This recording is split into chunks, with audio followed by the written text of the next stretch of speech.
मैं योगी जी के बारे में कह सकता हूं, मैं समझता था कि आप राजनीति के ही माहिर हैं, लेकिन मैं तो इस नतीजे पर पहुंच गया कि आप तो अर्थशास्त्र में भी माहिर हैं।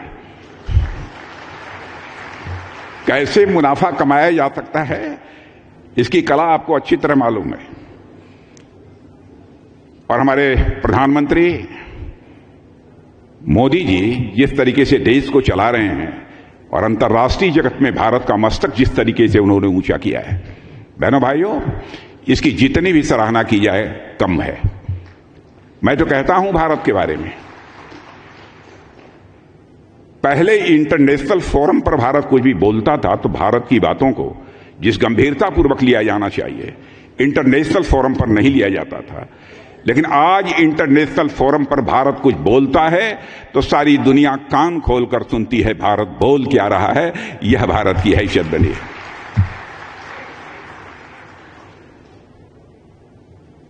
और भारत तेजी से आगे बढ़ रहा है। हमारे उत्तर प्रदेश का भी एक मेजर कंट्रीब्यूशन है उसमें।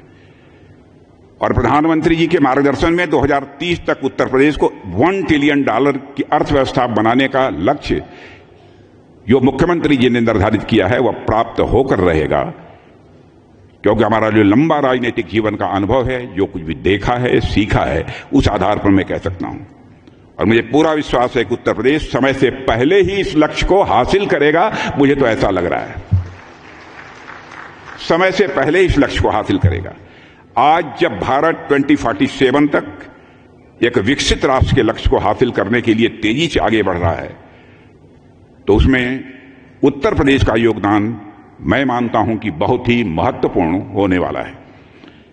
साथियों, आप सब जानते हैं एक विकसित भारत का रास्ता विकसित उत्तर प्रदेश से होकर ही जाएगा, ऐसा मैं आज विश्वास के साथ कह सकता हूं।